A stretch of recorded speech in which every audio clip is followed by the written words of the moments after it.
Hey everyone, I hope you're having a good week so far. I thought I would just do a quick seed unboxing video today. I'm just gearing up to sow our spring flowers, so the first succession of spring flowers. So we're sort of the end of February, heading into early March is when I usually start sowing to plant out around Easter time, and we're in a climate that can overwinter most hardy annuals. So yeah, I find that when we plant in the autumn, we get much better flowers, and so that's when the first succession is that we do. I'm also buying in some seedlings as well from Lisa at Floral Flowers, so they'll arrive around Easter time as well. So yeah, I thought I'd go through what seeds I've ordered today and then what plugs I've got coming in as well, just to give you some ideas. Okay, there's two main places that I get seed from, and that is from Egmont's up in the Taranaki, and also King Seeds. So I've ordered a little bit from each, so I thought I'll start with the Egmont's order, show you what I've got. So I have ordered a few veggies in here as well, and both these companies also do like a free seed packet, like sort of seed packets, depending on how much you've ordered. Okay, first things first, I have misplaced my vermiculite supply, so I don't know where that's gone. So I tried to buy some more, but this is the only size that they had, so with a teeny tiny little bit of vermiculite. So I just used that to sprinkle on top of my soil blocks to help kind of keep the humidity levels good, and then I find it works. Like, I don't, some seeds like darkness, a lot of them like light to germinate, and I just find like a sprinkling of this helps keep the moisture levels well, whilst also letting in the light. So got a little bit of vermiculite, and yeah, hopefully I'll be able to find a bigger supply somewhere else. I also bought some more snips, forever running out of snips, and I find these ones quite good actually. I think they're about $30. Yeah, they work pretty well. I like them. So I just sort of bought another packet of those. Part of the free seed packets was I bought some tomato seeds, is what I'm trying to say. And some Swedes, I know, which might be a little controversial because who eats Swedes these days, but I actually quite like Swedes, and I'm keen to try and like have as many vegetables in my life as possible. So we're trying some Swedes, courtesy of Egmont's, thank you very much. And then, I've just topped up my tomato seed supply with the free seed packets as well for next year, including one called Chocolate Sprinkles, which I think they might be up there with my favourite flower. They're like a little cherry tomato. I think they're probably technically a black tomato, but they're kind of stripy, red and black stripy cherry tomato, but they're really good. I like those. And then also another black tomato is the Black Krim, so we're trying that as well. And then the Rapunzel tomato, which has these like gargantuan, what are they called? I'm losing the name. I was thinking trestles. It's not trusses of tomatoes. And I'm going to try and grow one in the corner of my new tunnel house next year, so that should be fun. I have also bought some chickpea seeds as well. I watched Sarah from Bloomin' Grey. She's got a YouTube channel, and she did like a, I don't know, top 10 flowers for beginners or something. There's a bit of a wild card. There was some chickpea foliage at the end there, so I thought I'm going to give that a go next season. So I won't be sowing that now. I think it's a bit more of a tender crop, so I'll try that next year. But yeah, I thought I would just get hold of some of those. The other things that I got from Egmont's is some of my favourite Sweet William or Dianthus, which is the Amazon series. So they've got 3 different types of Dianthus. So one is the Rose Magic, which is like a nice pink and white kind of bicolour situation, which is nice. And then Neon Cherry and Neon Purple, which are just sort of like one colour. They're not the Magic. I think they call it Magic, where it's kind of bicoloured, and Sweet William. But anyway, so these are just sort of plain colours, but they're really, really robust. Yeah, good to work into lots of bouquets. So I'm going to sew lots of those coming up shortly. And then I also just topped up some of my herbaceous perennial seeds. So I'm going to grow some blue Veronica again. I have some of that in the patch, but it's kind of taken over my weeds and is a couple of years old. So I think what I'll do is I'll just tarp that area and start again. And I'm going to start again by growing some Veronica by seed. That particular bed we also haven't raised above the soil level. So like most of our beds, we have raised by about this much, just to help with drainage and mowing around the edges of the beds, and just like if there's any sort of like storms, flooding events, that kind of thing, it just helps provide a bit more protection. So I'll go through, tarp that, and then we'll raise the soil level probably in the spring and plant something else in there. But yes, in the meantime I'm going to plant some Veronica, and then also some perennial Scabiosa as well, which is the Farmer Deep Blue. So I actually have some of the Farmer White series coming in a plug order, but I'm going to grow some of the blue because I really like that.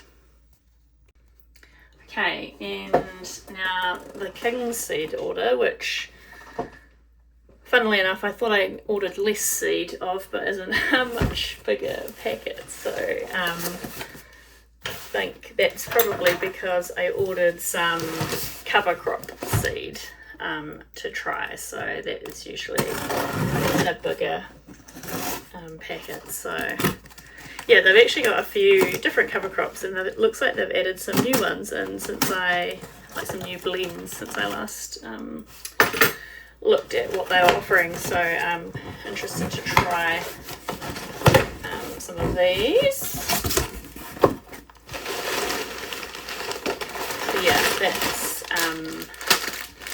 I got some more oats. Once again, I've lost a lot of my cover crop seeds, so I'll probably find these somewhere later on, but in the meantime I've got some more. They also have a biofumigant cover crop blend, which I've just ordered some to try on one bed. I have excitedly ordered some tissue culture status and limonium through Van Leer. I'll put the order and hopefully it's confirmed soon. They're pretty disease free, but I think one of the things that kind of gets them is like botrytis and things like that. So I thought it'd be good to put through this biofumigant kind of cover crop through before we plant in the spring with those, just to help healthy up the soil, kind of get rid of any sort of pathogenic stuff that's lingering in any soil there, just to give them the best shot. So I'm keen to try some of that. And then apparently I've ordered some tip beans, which I didn't think I ordered that, so anyway I'll have to check what I ordered. I thought I ordered something else, but they're also just like a cover crop essentially. Good nitrogen fixing cover crop, given that they're a legume. And then in terms of some of the seeds that I got that's not cover crops, I bought some peas, some Green Feast peas. So every year I go to grow like shelling peas, and I never get around to it. So this year might be the year that I actually do that. So fingers crossed. What else did I get? A lot of stuff actually for drying. So one of the exciting things that's happening on the farm this year is I will have a purpose-built, custom-built drying room. So I'll be able to scale up hopefully my dried production. I'm hoping it's big enough. We'll see. So with that in mind, I've ordered some xeranthemum doubles mix. So that apparently I haven't actually grown that before, but it's kind of like a paper daisy type thing. So so I'm going to give that a crack. Some Nigella as well. The the black and green pod variety. So you don't cut these necessarily for the flowers, you leave them go to seed and then cut and dry the pods. So thought that'd be quite interesting. Some Hylicterum, white Hylicterum. This again is a little bit like a paper daisy type style of flower. I've grown some of these before with the black centre.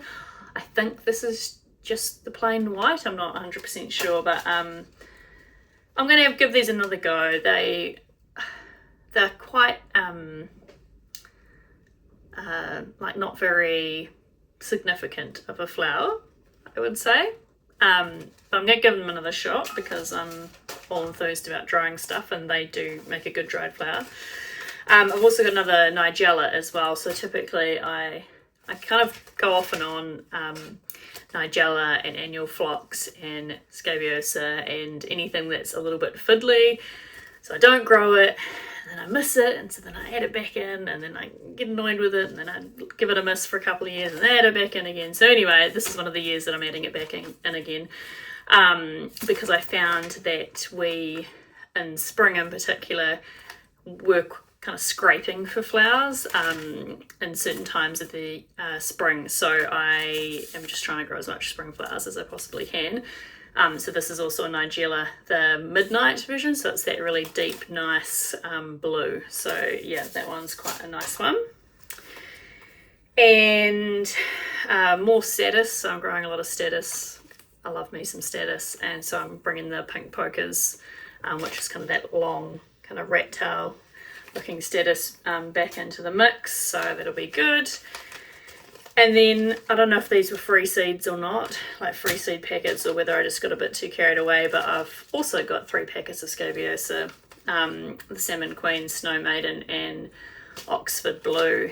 And then I also have some saved seed that I've been given, and then from my mum and various other flower farmers that I'm going to try as well. So lots of Scabiosa. I haven't tried drying that as a dried flower, so if you have and if it was good, let me know. And then I also have some Honesty as well, which when we moved properties, I left all my Honesty in the garden, so I don't have any say to buy some seed, but it might be a little late to sow this, but I'm going to give it a go anyway. Yeah, I do like using this for the flower as well as the seed pods. I mean, typically you use it for the seed pods, but yeah, it's quite a nice flower. Anyway, it kind of looks a little bit like Dame's Rocket, which I think is quite invasive here. So I'm going to give that a go again. So that'll be good. So I'll probably get on to sowing that earlier rather than later. And then I have some edibles as well. So I think this might have been a freebie as well. Ashwagandha. It's meant to be quite easy to grow and has lots of health benefits, so that should be kind of interesting. I'm not going to sow it now, but that will be one for next season. And then I have some sort of beet seeds and broccoli rub, so spring rapini, which obviously I'll sow, I think, in the spring as well. I'll have to investigate when to do that. But yeah, it'll be good to try those two as well. Okay, so that's all the new seed. I have not yet gone through my seed stash and worked out precisely what I want to grow, but I thought I'd talk about the plug audit that I'm getting from Lisa as well, just so you know what I've got in there too.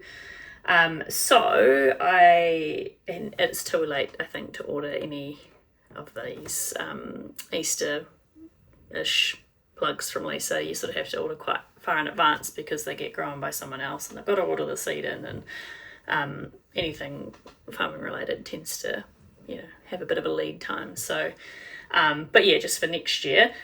So we are getting some Colibri poppies. So last year I did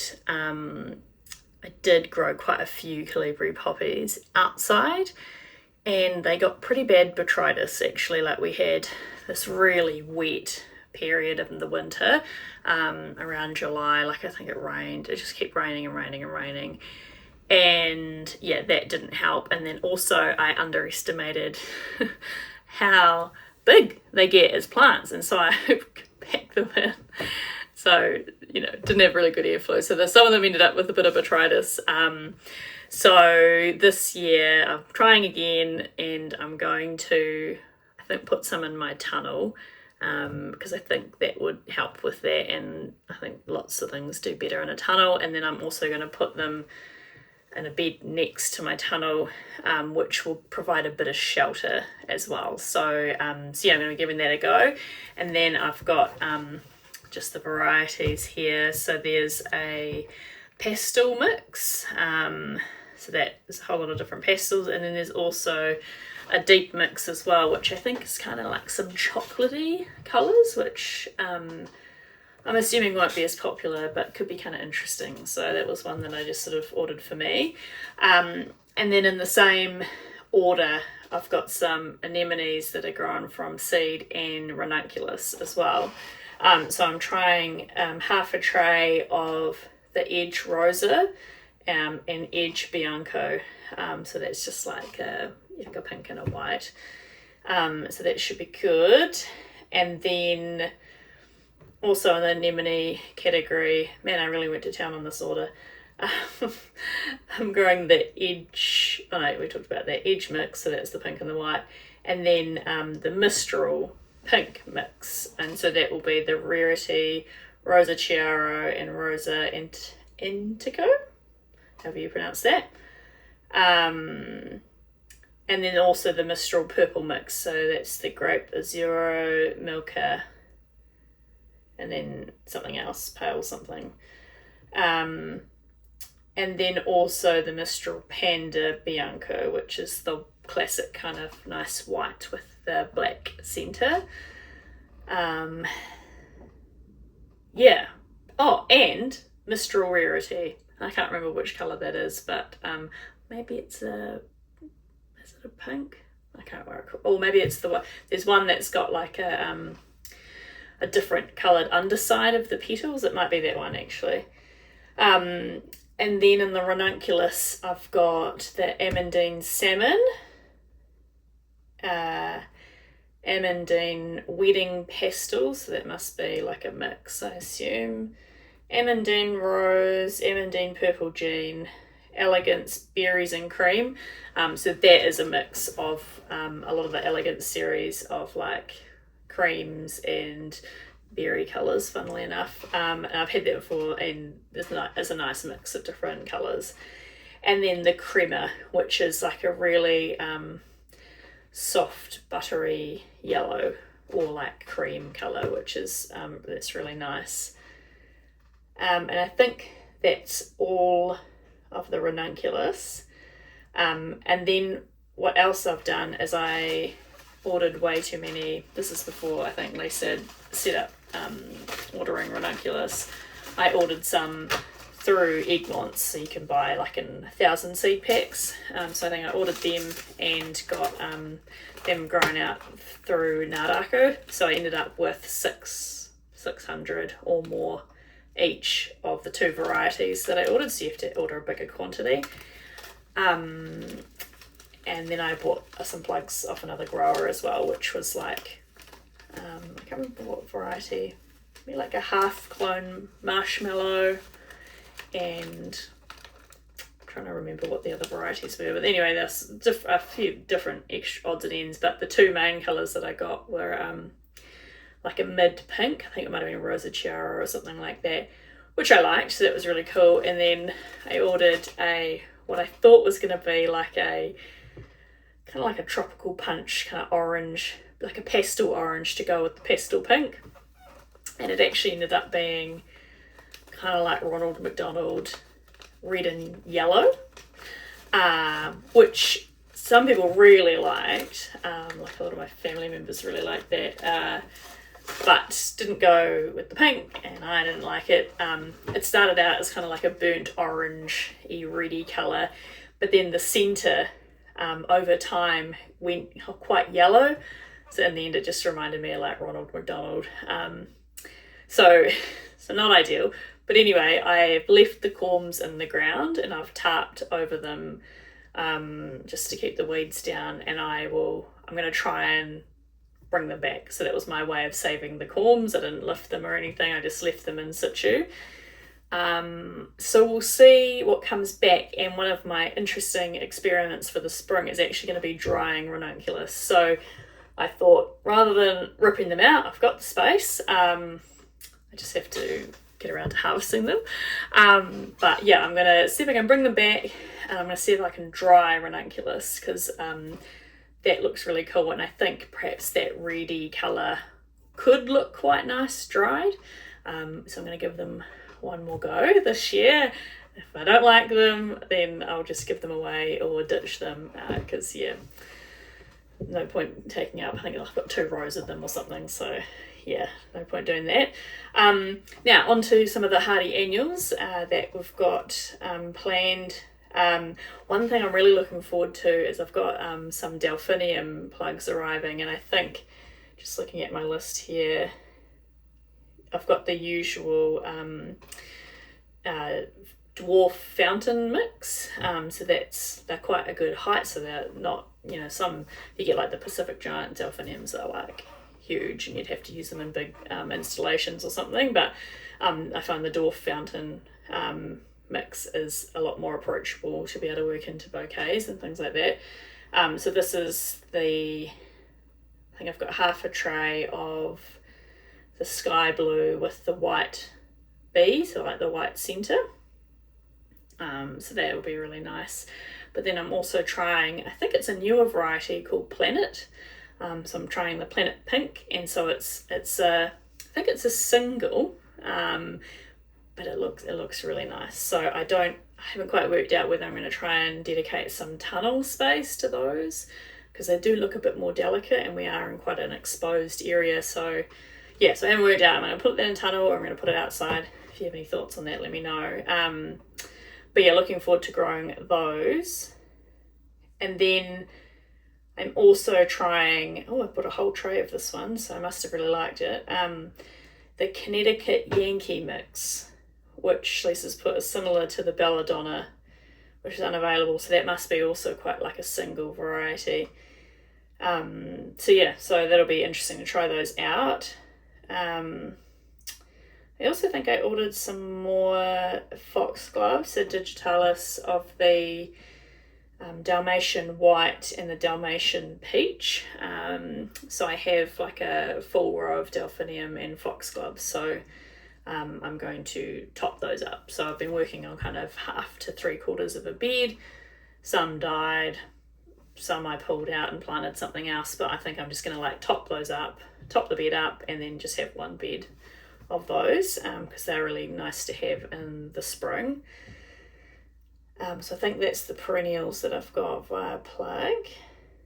And then in terms of the annuals, so I've got half a tray of the Ami Graceland. I don't know how I feel about Ami. Like, I think it looks really nice in bouquets, but I find it difficult to pick the right time to harvest it.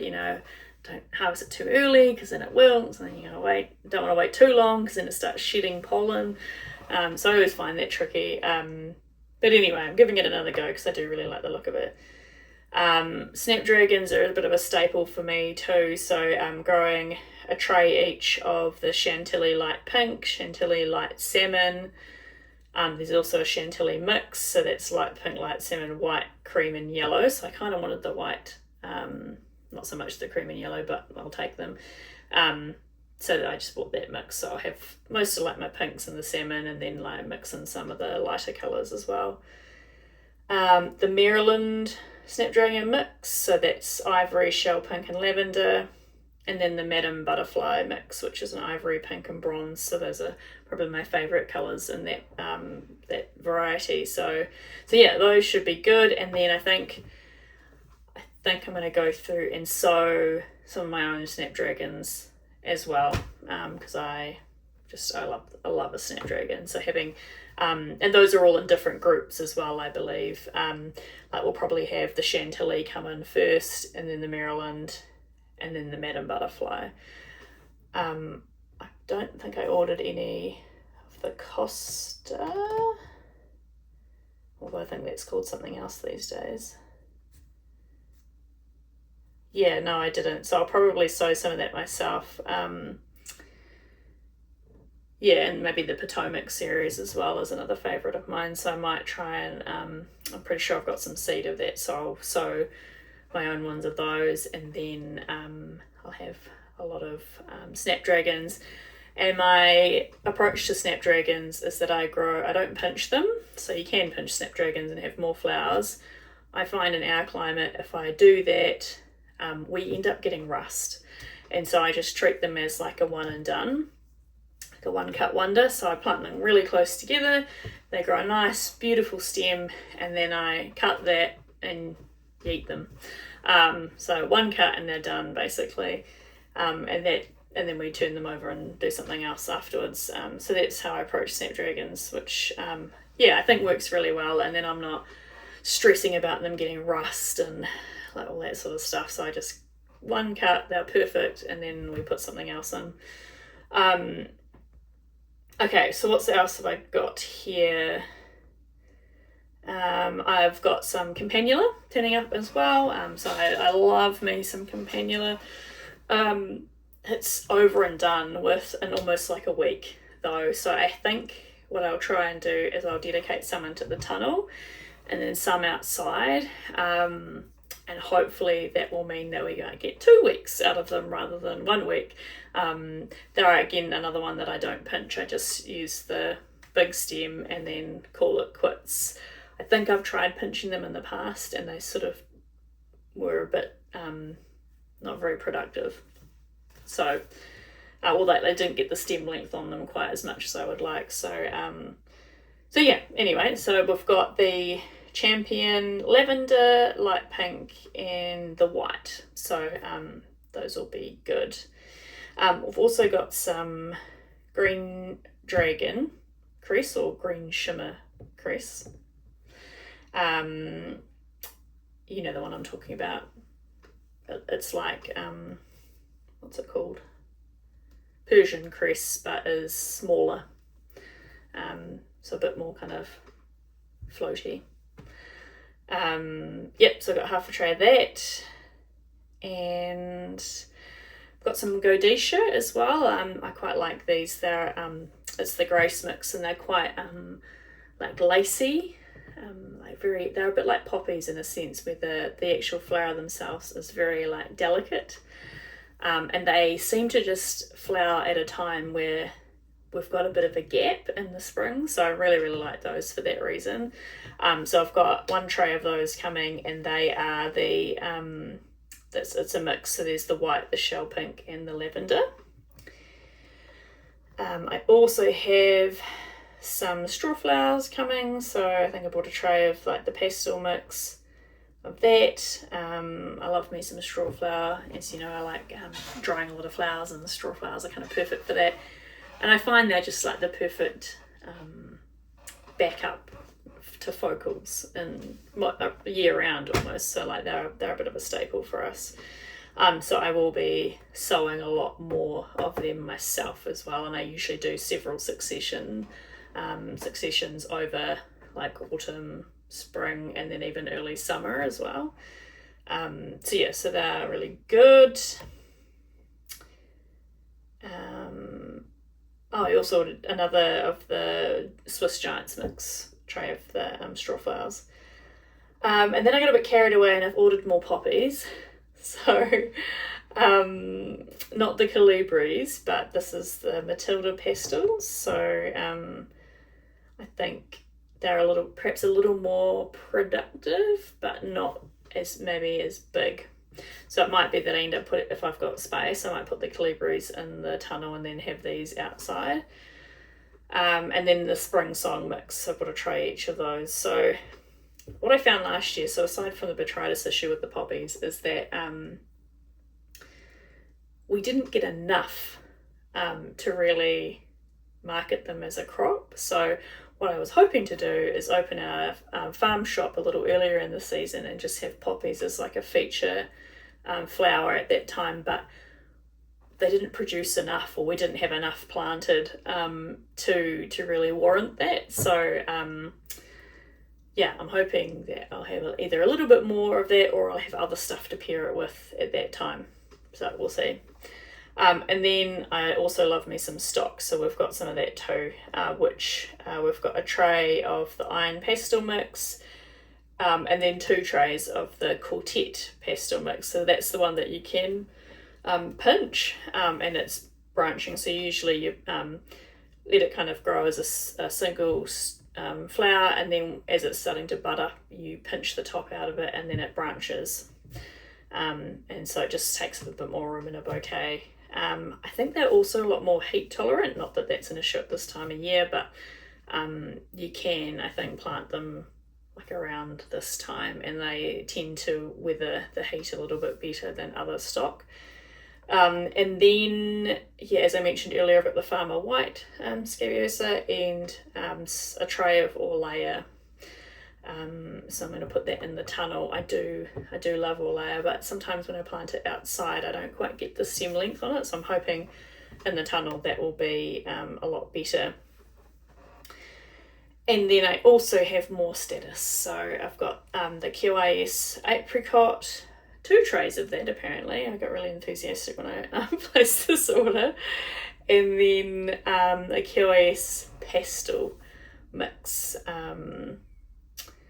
I'm not sure exactly what colours that is, but we'll find out. And then I'll probably also, so the tissue culture Statice that I got is I ended up just getting like a really light blue, like light lavendery blue, and then a pink Limonium.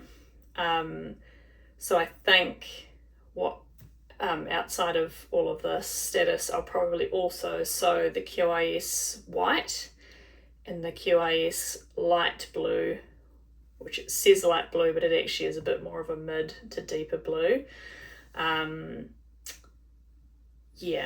Yeah, I think I'll do that. And then I've obviously got the Apricot as well in the plugs, so that should have me well covered for Statice. I'm not overly fond of the Apricot habit for the QIS Apricot. It's quite it's not as robust, I think, as the other QIS series. So I was really keen to try that in the tissue culture, but I think because I'm growing them outside, I just want to see how they go, and maybe I'll place an order for more next year. So yeah, I think that's all the plug orders that I've got and all of the seed orders. So this ended up being a lot longer video than I originally anticipated, but yeah, I'm keen to know, what are you sowing at this time of year, and what are you most excited for in terms of spring flowers? So yeah, just flick me a message, or yeah, drop them in the comments. But yeah, thanks for following along, and yeah, I'll see you in the next video.